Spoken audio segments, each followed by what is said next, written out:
اللهم صل وسلم وبارك على سيدنا محمد وعلى اله وصحبه اجمعين. يا صباح الفل، يا صباح الورد، يا صباح الياسمين، صباحكم مليان خير ورضا وامل وتفاؤل واطمئنان وراحه بال. عندك لحمه مفرومه مش عارفه تعملي بيها ايه؟ تعالي وانا اقول لك وصفه لذيذه وطعمها يجنن وكمان موفره جدا. هتنبهري بيها وهتبهري بيها ولادك. اول حاجه هنعملها مع بعض هي الرز. هنعمل رز ابيض عادي جدا، بس هنضيف له شويه منكهات حلوه كده. اول حاجه حطيت معلقه زيت وحطيت فيها فص حبهان وكمان عود قرفه وهحط كمان ورق لوري. منكهات حلوه خالص بتخلي ريحه وطعم للرز جميله. اول ما اشم الريحه كده هنزل معايا بالرز بتاعي اللي انا غسلاه وهديله تشويحه، خليه يتقلب كده ويتغلف بالمادة الدهنية اللي انا حطيتها. انت حابة تحطي اي مادة دهنية تحطيها. وخلي بالك ما تنسيش الملح، انا هنا نسيت الملح. عملتي علشان ما انساش الملح عشان نسيته. رحت جايبة شوية مية وحاطة فيها شوية ملح، ورحت جاي كان الرز لسه ما استواش. انا افتكرت في الاخر خالص اول ما لقيته ايه، خلاص خلاص هيستوي. رحت جايه حاطه له شويه ميه، شويه الملح في شويه في يد دوب ربع كوبايه ميه بس، وقلبتهم كويس. ورحت جايه حطيتهم على الرز وفضلت وايه واديته تقليبه كمان وسبته يكمل سوا لحد ما يستوي معايا الرز. تعالوا بقى نعمل ايه بقيه اكلتنا. ما احنا هنعمل الرز بس، لا تعالوا بقى معايا كده حته زبده وكمان شويه زيت. طبعا بقى زي ما قلت لك الماده الدهنيه اللي انت حابه تستخدميها. اول ما الزبده دابت كده واتقدحت، نزلت عليها كده ببصلايه متقطعه اي تقطيع، التقطيعه اللي انت عايزه تقطعيها. انا هنا مقطعاها متوسطة، لا هي خشنة ولا هي ناعمة. تقريبا كده مقطعاها خمس أربع تربع ومقطعها رفيع جدا. هنزل عليها كمان بفص توم. أنا حطيت فص توم واحد بس في الأول مع الزبدة كده، عشان انا عندي صلصه محطوط عليها توم. لو ما عنديش الصلصه دي كنت احط فصين توم كده ايه محترمين مفرومين واقلبهم كده مع البصل. بس انا عشان أنا عندي الصلصه اللي فيها توم دي فمش هستخدمها. هنزل بقى باللحمه المفرومه بتاعتي اي كميه انت حابه تستخدميها. انا معايا هنا تقريبا ربع كيلو، يعني حاجه بسيطه وكمان مش هتكلف خالص وكمان هتكفي اسرتك كلها. هديها تقليبه بقى لحد ما تاخد لون معايا او تبتدي تستوي معايا. ننزل بقى ببقية مكونات الوصفة بتاعتنا، بس واحدة واحدة. لحد بس هنقلب نفتت اللحمة الأول كده لحد ما تفك من بعضها عشان ما تكونش مكلكعة. يعني الوصفة بتاعتنا عايزة الايه اللحمة بتاعتنا دايبة وناعمة كده. أول ما تستوي معايا، يعني تبتدي تستوي كده زي ما انتوا شايفين، هنزل عليها بجزراية مبشورة أو متقطعة ناعم صغير. ده تقليبة هي كمان علشان الجزر يستوي برضو مع اللحمة والبصل.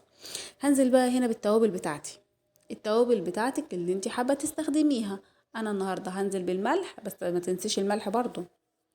هنزل بالملح وكمان شوية فلفل اسود وكمون وكزبرة. وعندي البهارات المشكلة.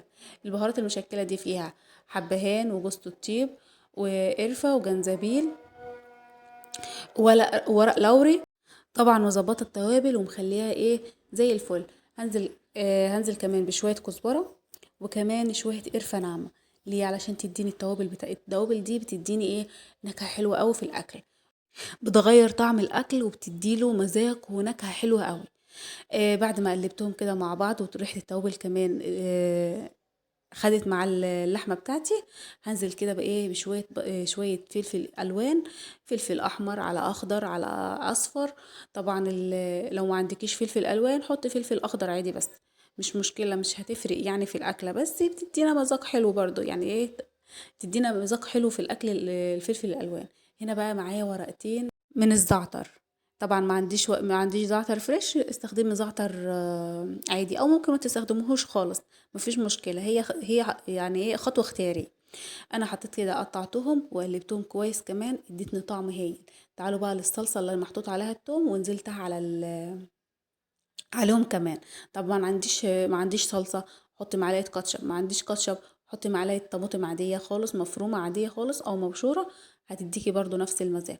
كمان نزلت كده بمعلقه دبس رمان وكمان معلقه صويا صوص. ادوني طعم للوصفه بتاعتي تحفه. ما تكتريش، هي حاجات بسيطه خالص. هديهم بقى تقليبه كمان علشان ايه الخليط يبقى طعمه حلو كده كله مع بعضه، يبقى طعمه حلو. كده الاكله بتاعتنا كده ايه تقريبا خلصت. مستنيه بس الرز يهدى، وكده ايه نبتدي نغرف. بس اديتها شويه سبتها كمان شويه علشان تغلي، واديتها كمان شويه يعني سبتها تغلي كمان شويه. تعالوا بقى للرز بتاعنا. انا حطيت له في الاول زيت بس. تعالوا بقى في الاول كده بعد ما استوى، شايفين عامل ازاي؟ هنا كنت بعد ما هنا كان استوى، كنت حطيت له بقى الميه، حطيت على الوش كده حته زبده وغطيته وسيبته على جنب، وطفيت البوتاجاز خالص وسيبته على جنب. كانت اللحمة بتاعتي خلاص استوت، وكمان كده خلصت. تعالوا بقى نغرف الرز ونغرف اللحمة بتاعتنا ونشوف هنغرفهم ازاي. مسكت الطبق بتاعي وغرفته كده بالطريقة اللي انتوا شايفينها دي. نشيل بس بالراحة عشان ما يقعش حاجة. شايفين الجمال؟ شايفين الحلاوة؟ يا سلام. كده الوصفة بتاعتنا النهاردة خلصت، او الاكلة بتاعتنا النهاردة خلصت. يا رب تكون عجبتكم. جربوها وقولوا لي رأيكم في الكومنتات، كومنتاتكم بتسعدني جدا. يا رب تعجبكم. انا الفيديو بتاعنا النهارده خلص. يا رب الفيديو يكون عجبكم. لو الفيديو عجبكم ما تنسوش لايك وشير وسبسكرايب لمطبخ سمسم. تعالوا بس ندوق الاول قبل ما الفيديو يخلص. طعمه جنن وطعمها تحفة، وكمان ريحتها تجنن. يلا بقى اشوفكم في فيديو جديد. باي.